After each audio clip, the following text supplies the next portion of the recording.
Ahead of tomorrow's midterm elections, a simple 5-word flyer is the source of controversy on college campuses across the country. With students for and against taking firm stances on its meaning, that 5-word message, it's okay to be white. It's still racist. I think it's okay to be any color. It doesn't really bother me. I think right now, it's a lot of us versus them. We're definitely not a unified country right now. Originally started as an online campaign by users of the forum site 4chan, the posters were created as a proof of concept to show just how divisive and an otherwise harmless message can be. And with many universities acting to remove and punish those spreading the message, this campaign looks to have proven itself true. These have been put up a lot on college campuses, and it has often come from campuses that are actively advocating for racial justice and inclusion of people from different racial backgrounds. It has been linked to neo-Nazi and also KKK groups as well. Even though something might be protected under free speech, it can still have a lasting impact on students and can be really hurtful and go against the values of American River College. Flyer that's been making the rounds in one Beaverton neighborhood has some left wondering why. Our Cole Miller looked into this. He joins us live from the Sexton Mountain neighborhood with more. Cole? Well, Jeff, Jennifer, good evening. I'm told those flyers have been showing up on street lights, and they read, "It's okay to be white." One neighbor here telling me that this part of town is a melting pot, and she just wants everybody to feel safe. And on a lamppost there, it was just right smack in my eye line, like somebody had put it there intentionally. So I instantly ripped it down. Mary Elizabeth Summer couldn't believe it. This flyer found just down the street from her front door. She says it made her so upset she took it home and then ran it through the shredder. Others around Beaverton's Sexton Mountain spotting them too. My neighbor, Naomi, she also came across one today and sent me a picture of it. That flyer, it seems, is not unique to these streets. Far from it. The Sacramento Bee just earlier this month reports identical ones popping up around American River College. And in Florida, the Anti-Defamation League says a Target employee placed this card with that same message in a box of diapers there. What started as a prank on the online forum 4chan, now reported as being associated with white nationalism. I am married to a half-black woman, and this neighborhood is very culturally diverse. We have Indians, we have Jewish people, we have, every color you can imagine. And if it were me, and I was coming up the street of my neighborhood and I saw that, I would not feel safe. And I don't want any of my neighbors to not feel safe. Summer says there's no place for any of that here and wants those neighbors to know they're more than welcome. Even if you see these signs, that is not how we feel. That is not Sexton Mountain. And Beaverton police tell me they have taken a few phone calls on these flyers. Now, it was just last week that neighbors say it was a different flyer making their rounds related to a white nationalist radio host out on the East Coast. Homeowners in one North Fort Worth neighborhood woke up to an unsettling sight, and now they can't figure out if it was a prank or something more. Ken Molestina is joining us. At the very least, this thing, Ken, I saw the signs. It's concerning, at the least. They're right? wondering why, and exactly what was the intention in all of this. The neighborhood seemed to have been tagged with handfuls of signs printed on paper. Those signs read, "It's okay to be white." That's what was printed on them, but no one knows who put them up. Here's what it looked like along Waverly Lane in North Fort Worth early Thursday morning. Cell phone video and pictures taken of the area show the signs reading, "It's okay to be white," posted onto lampposts and other pieces of public property. By the time we got there, all of the signs except for this one were gone, but it didn't stay up too much longer. I'm about as white and as old as you're going to get in this neighborhood. Clearly, Lois Burt, one of the neighbors here, is opposed to the message, one that some have deemed as being discriminatory. And I don't care what color you are. I don't care what religion you are. I don't care what your economic status is. You judge people by how they act. What no one seems to be able to answer is who put them up and what exactly was the intention of the message. People kind of get up in arms about things like that, so I get the fear with it, but at the same time, it could just be a silly prank. District 4 Councilman Kerry Moon isn't taking it lightly. I condemn any type of literature sign that is posted that be offensive to some folks. All of this comes on the heels of a recent report sent to council members about anti-immigrant activity in other parts of the city involving, quote, the placement of defamatory banners and flyers on public property. There's just not a place for this in Fort Worth, and it's not indicative of the true Fort Worth spirit. Well, the councilman said this kind of activity is considered a Class C misdemeanor, and those responsible could face a citation. He also said instead of ripping the signs down, neighbors should call police immediately and leave those signs up since they are considered to be evidence, and then just let the police investigate the situation. Doug?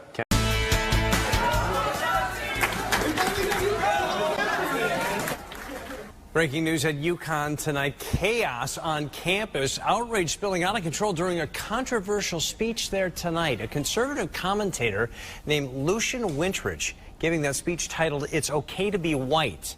Tonight, he is under arrest for allegedly assaulting a student on campus.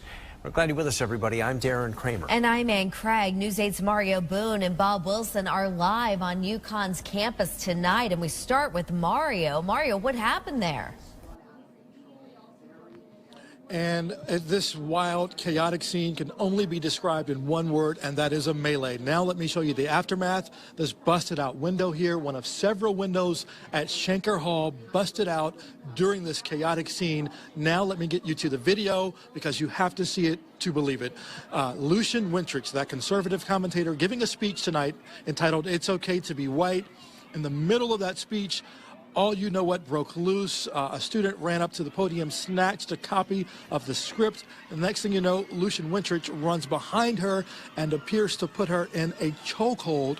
And literally within seconds, we saw UConn police swarming Wintrich, throwing him into handcuffs. He was then whisked away to a women's restroom where they held him for about 45 minutes before it was okay to get him out of here to a waiting police car and take him away to jail. Now, inside, during the speech, there were several interruptions, students yelling out, chanting, "Go home Nazi," and other comments being made during this speech. I mean, it was literally out of control. Now, just a moment ago, we had a chance to speak to an eyewitness who witnessed this assault. Take a listen to what she had to tell us. Put her hands on her neck. He went for her neck. He tried to assault her. He tried to hurt her. What were you thinking when you saw that? It's obscene that a person that's supposed to be a White House correspondent, he's supposed to be representing our country and what our democracy and press and what freedom of the press is supposed to stand for, act like that. It's obscene. And back live here from Schenker Hall, you can see again this window busted out. Most of the students have cleared out and have gone home. At the height of this thing, we saw at least several hundred students here for this speech, both for and against. What we're working on next is trying to really figure out where things go from here in terms of campus. I lost Mario there, but as you can see, tempers were just flaring there tonight. Yeah, what a night on campus. News 8's Bob Wilson is at the UConn Police Department watching things tonight from that end. Bob. Yeah, here's what we can tell you what's going on at the police department. Just a little bit ago, only maybe 20 minutes, half hour ago, Lucian Wintrich was taken inside the police department. They say he is in custody. He is under arrest. They also have quite a few witnesses inside the police department, and they're interviewing the witnesses. They're getting his statement. They're getting their statements. They're reviewing the videotape before they actually file the charges because they say they're not sure what charges will apply here, but a lot of damage done. Fortunately, nobody hurt. Take a look. They're investigating also who might have blown out these windows. There were two windows, big windows as you go into the auditorium, smashed out, and that happened afterwards. There is surveillance video in the area. Police will be combing through that. They possibly could have more arrests. And they say right now, the most positive thing is nobody got hurt. There was a question of whether or not police used tear gas or pepper spray. That is not true. It did not rise to that level, nor did they expect it to. They said it was a smoke bomb. A student or somebody threw a smoke bomb in there, lit it off, and it was smoking in the area, and that was one of the problems they had because that smoke bomb created just a more heightened sense of excitement in the room. They did find the smoke bomb, recover it. That's how they know it's a smoke bomb. Now, UConn has put out a statement, and they say UConn does not bar any speakers on the basis of content. Free speech, or like academic freedom, is one of our university's bedrock principles. And it goes on to say basically any group is welcome on campus, though they are not always endorsed by the university. They say, you know what, as long as the students follow the guidelines, they're free to reserve a room. Not be racist to white people because white people are the dominant race in this country. Full stop. You are calling me privileged when you don't know anything about me. I could have grown up in Section 8 housing. This is privilege. Okay, all right. Tell me this. A couple of years ago, one of the greatest internet troll campaigns ever was unleashed on the world.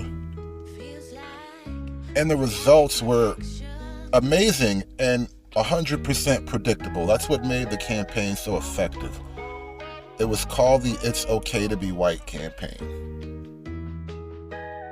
In different neighborhoods and college campuses across America, flyers were put up simply stating it's okay to be white. And the predictable outrage followed. Oh my God, I can't believe these kinds of attitudes are still present in modern America. This neighborhood is so completely diverse. My half-black immigrant wife and I, we really don't approve of these kinds of things. You know, over and over again, the message was clear. It is actually not okay to be white. And I said nothing because I was not white. And now, the movement has moved on to Straight Lives Matter. And we're finding out it's not okay to be straight. And the white guys are looking around at me like, I'm the bad guy? Yeah.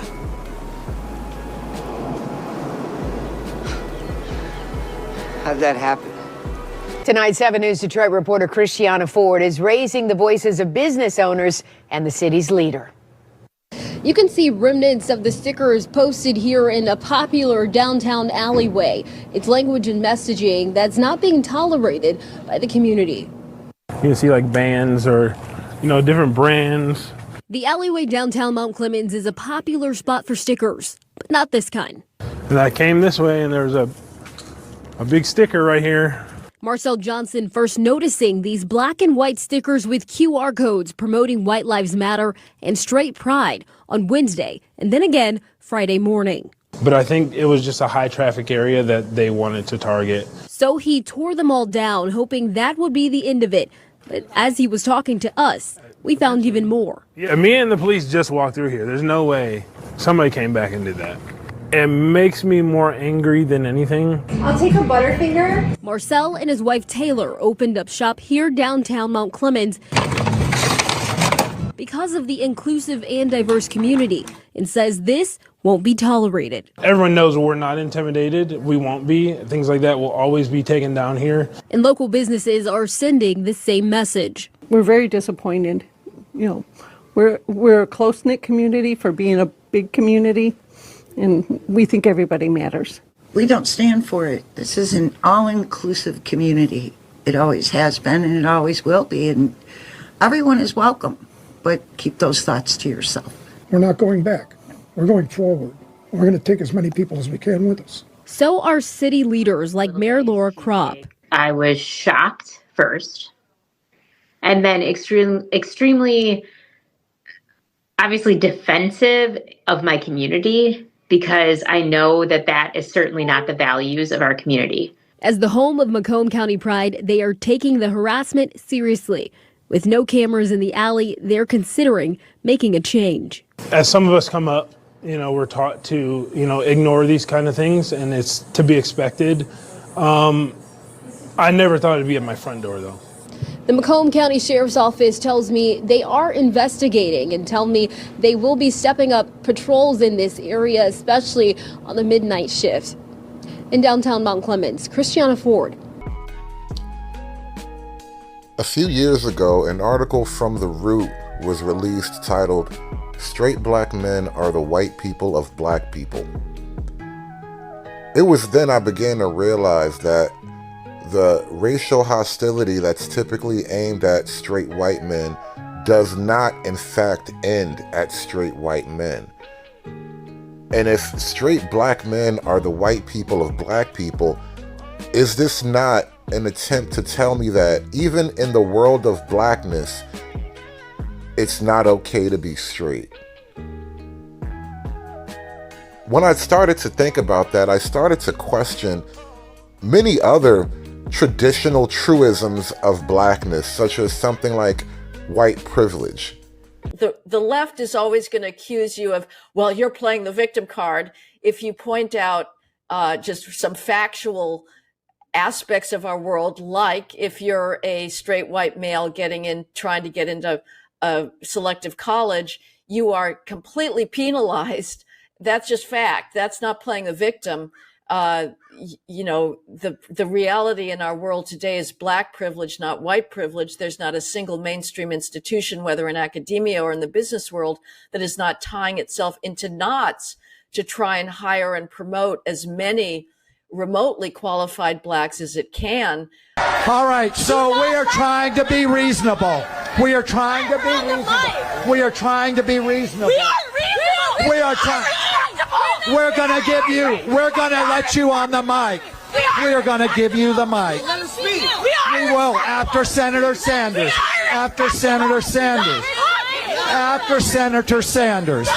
After Senator Sanders. After Senator Sanders. Do not tell me what to do. After Senator Sanders. Sit down. After Senator Sanders. Okay. All right. Let her speak. All right. Let her speak. All right. We're shutting it down. You are shutting it down. You are disrupting this event. You are disrupting this event. We will. That's on his campaign. Let her No, speak. you are shutting it down. We are shutting. Let her speak or we shut it down. We will shut it down. You are shutting it down. You are. No. How long are you going to go? How long are you going to go? Hold it. I'm happy to hold it. Excuse me. No. That's your attitude that I have nothing to say. The Democrat Party right now is attempting to figure out what it is that is pushing so many young straight men away from the party. And even though the black vote has been a long time solid Democrat vote, even straight black men are finding themselves at odds with the Democrat Party. And I look at what happened to Bernie Sanders a couple of years ago as he was running for president and how he was effectively shouted down by a couple of angry black women. That is very indicative of what's going on internally with the Democrat Party. The straight male vote is effectively hated within the party, and that hatred has gone from something that was quietly discussed in college campuses and intellectual philosophical debates to now it's an open, visceral public hatred. How does a national party maintain its cohesiveness when they are at odds with straight men, straight people in general? As we enter Pride Month and you find Donald Trump essentially defunding Pride, it comes as a bit of revenge for all the hostility that's been shown towards your average straight person. And it leaves a question open for a lot of people going forward. What's the point in being an ally for something that essentially hates you and doesn't see you as an ally at all? Here are just a few ways the Trump administration has stripped back LGBTQ rights. In his first hours in office, Trump ended federal recognition of transgender or non-binary identities. In Congress, lawmakers are policing their own bathrooms against transgender individuals and routinely misgender colleagues. The Supreme Court recently held that the Pentagon could bar some service members based on their trans identity. The White House says it will not issue a proclamation that June is Pride Month or host any events. Federal agencies are scrubbing any mention of affinity events from their organizations as well. All the while, the Kennedy Center, which Trump took over and appointed his loyalists to handle programming, canceled all of its contracts for Pride events. Good to see you. Good to see you. Congresswoman Mary Miller suggested that changing Pride Month to Family Month. I would personally like to see maybe a nuclear family month. Some people are saying, let's get a Veterans Month. Does the president have any plans on making a proclamation, or is it just going to be June this year? Well, there are no plans for a proclamation for the month of June, but I can tell you this president is very proud to be a president for all Americans, regardless of race, religion, or creed.